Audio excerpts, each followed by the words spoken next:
Ladies and gentlemen, put your phone away. Recording. We are live. Welcome back to Mr. Birdie Productions. I'm Jelan. I'm Lance. And I'm Tavis. And today we are talking about not looking for inspirations when you're creating an indie film. Oh, that's hard to do. It is very hard to Can I do. take that inspiration over there? No inspirations at all. It has to come all from you. Make sure you do the rainbow thing. No, we're not doing that. We did that for one episode, the SpongeBob imagination. So what do we mean by not looking for inspirations? And that sounds wild because the world is based on inspirations. Yes, it is. Especially as an artist, I don't think there's any artist who can say they've never seen something that inspired them to do what they do. Right. But there is a reason why we say don't look for inspirations. And that's because sometimes when you're starting out and you're fresh to something, you tend to copy or try to emulate what that inspiration is, and you mold what your ideas and your artistry is around what the inspiration that you're looking at is, instead of exploring your own ideas and seeing what you come up with as a clean slate. So we, in the beginning, the first go around, we were inspiration heavy. We were watching movies, actors. Mm-hmm. We were trying to find what would make us not suck, essentially. And the best way to do that is to figure out what's been made, what did well, and you do that. That's kind of like a simple formula. Yeah. But then we realized we were trying to fit ourselves into parameters where we didn't fit, we didn't understand, and that we didn't like. So once we did that, we kind of erased the board and we just closed our eyes and just thought of what do we like? What do we want to see? What entertains us? And then once we got that mindset, it was like it just flowed. The story came, the characters, and we were able to finish the movie. And I honestly can say we love it. We truly love the movie. It's not perfect.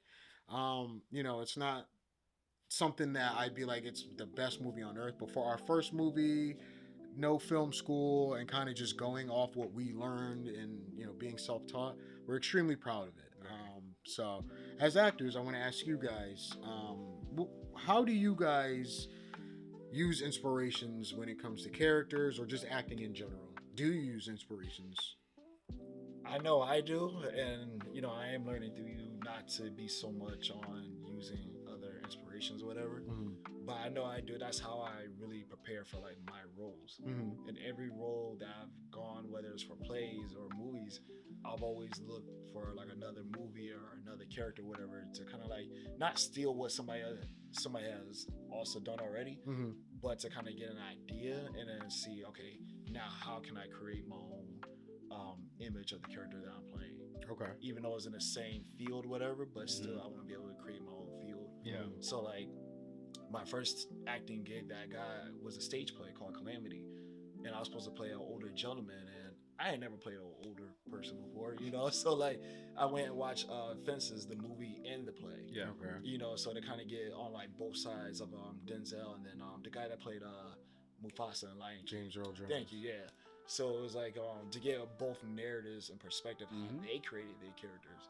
Now I'm like, okay, now how can I build my own character? Yeah. So when I had hair, I spray painted gray and all that gray patches here, so to kind of like really give it that narrative look. Yeah. I gotta see a picture of that. I'm curious what you look like. Yeah, that would be. I don't have it saved. You don't have any pictures? Do not. He has Oh, pictures. yeah, he doesn't want us to put it on here.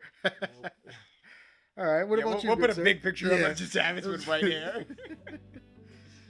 For me, do I look for inspiration? What was the question? Or just inspirations in general, like being a first-time actor. How did you go about? So that is funny because when it comes to doing anything new previously with me, I tend to look at other people's work and I draw from that. Like with my photography.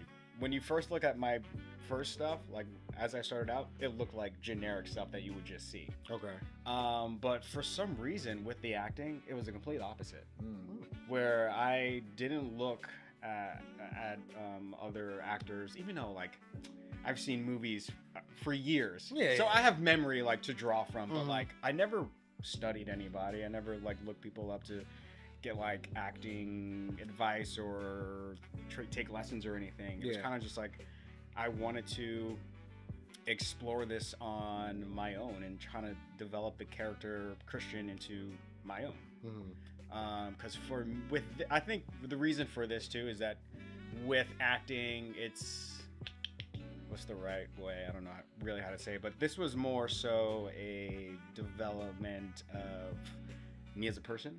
Okay. Which really kind of shied me away from drawing from other people so I can get a deeper look into myself, which helped. Thank you very much for getting me out of my comfort zone in acting in public and feeling hella awkward. But it definitely helped. So yeah, no, I didn't look for inspiration when it came to acting. Okay. I still don't. Yeah. As a director, you look for a lot of inspiration because for me, it was in my head. I had movies that I loved. Yes. I had shots that I was just like, it would be so cool to be able to recreate this in our own way. But then, you know, you look into the thing that you're trying to emulate and you realize there's such a crazy gap between where we are and where they are. Yes. That to be able to do that is almost impossible. Yeah. And one of the prime examples I can think of is in the movie 300, the scene where Michael Fassbender is on the beach and the camera's zooming in and out as he's fighting on the beach, he's throwing the spear and stuff.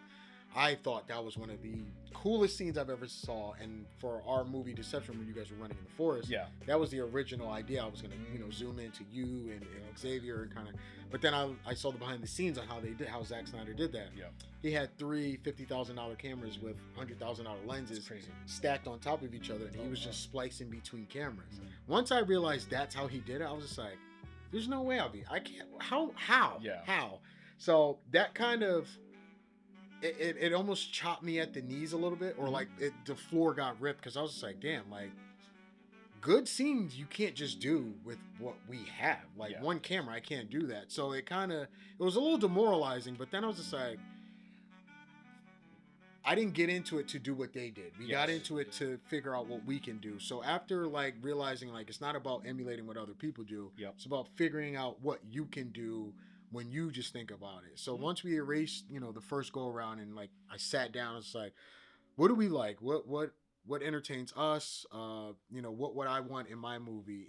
Everything seemed to flow. Yeah. And we had fun with it. At that point, it wasn't stressful. It was just being creative, which is the most fun.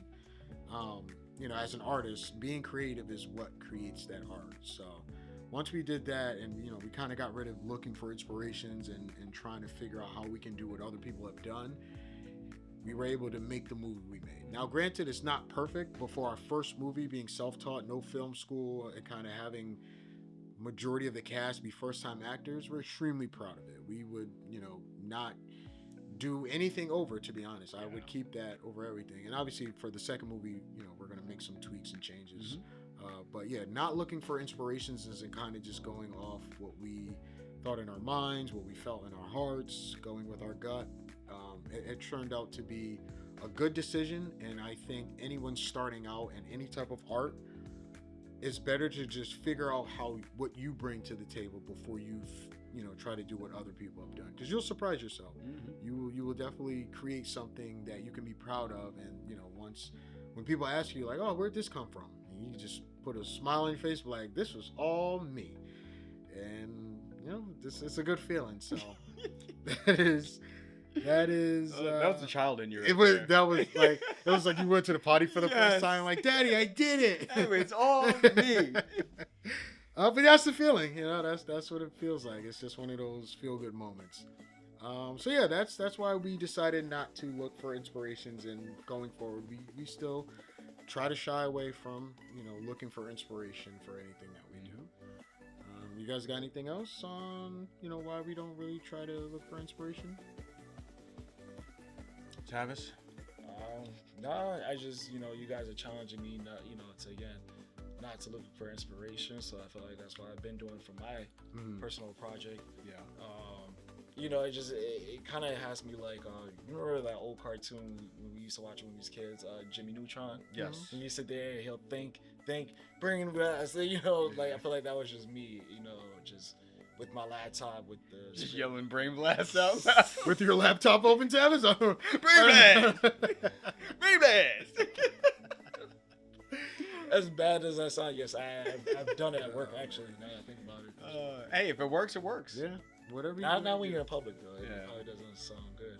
But yeah, so it's definitely And we're not saying that inspirations are bad. That's not what we're saying at all. But just from when you're starting out, I think figure out your own footprints. Then it's, once you kind of know what direction you want to go, then you can start looking to see what may add value to whatever you're trying to do. But in our opinion, I'm gonna say it one more time, our opinion, it's good to just kind of see where you land when you go with your own ideas. Yeah, that's it. So as always, people, we like to leave you guys with a scripture, that kind of pertains to what we were talking about today. And that is going to come from 2 Timothy chapter 1, verse 7. And that says, "For God gave us a spirit, not of fear, but of power and love and self-control." So when we create without fear or comparison, we allow God to guide us where he initially intended for us to be. So, when it comes to your faith, when you trust the journey that God is putting you on and you allow him to work through your life, you will get to the finish line that you're trying to get to. But you have to have faith in God. You have to believe that, him dying on the cross and sacrificing his life to give us the freedom and the power of will that we do, that he will guide you to where you're trying to go. And it's the same thing with your movies, right? Mm-hmm. Trust yourself. Trust the work that you've put in. Don't compare yourself to other people. Don't look for what's been done, because it's been done. Mm-hmm. Your journey is unique to you. So when you're creating your first movie, make it your own. And I think you'll be more proud of that in the end. And, same thing with your relationship with God. Make your relationship with God your own. Don't emulate what other people are doing. You should have a unique one-on-one relationship with him. And let him guide your life. I think, we're all testament to just being blessed, in film and life or whatever aspect we look at. We never thought we would be here as a production company that started off as a photography company and, putting together a movie and people wanting us to help them with their movies. And, it's been a lot of fun. And, and I think, we have a lot of faith in what God is doing in our lives. So, that's going to do it for this episode. You guys got anything on? I have one thing to say, because I tend to hear this a lot from people when, maybe you do too, maybe you guys can speak on this too, when people find out that I have a production company, mm-hmm. I do photography, and it's like, oh, you're an artist. I wish I was an artist. I wish I could create. You can. Please don't ever doubt yourself. And if you're a believer in God, God doesn't doubt you, so there should be no reason for you to doubt yourself. He believes in you, so just remember that, because he's behind you. And that's really it. That's a lot to say on that. That was good. That was really good. That was your turn. That was good. Beat that. I'm glad I went first. That is good luck, Tavis. I think for me, I'm just kidding. You don't have to. Yeah, if you don't have anything, it's fine. For me, I would say leave the Easter out. Kind of sum it all up. Step out on faith. That's just really what it is. Step out on faith. And just me personally, on my solo, stuff, whatever, from the beginning, I had to let go of the fear, what if this doesn't work, or mm-hmm. what if this person doesn't improve, whatever. Yeah. Once I finally let go of that and just, okay, I'm going to step on the faith and step out onto me, and believing God has called me to do this, he will open up doors for you. It's true. That's true. Amen. Good. Yeah. Thank you. Well said. And also too, side note, I just want to say thank you guys for coming out to my play recently. Appreciate you guys being there and whatnot. Mm-hmm. Appreciate y'all. Of course, man. Always got to support you. Of course.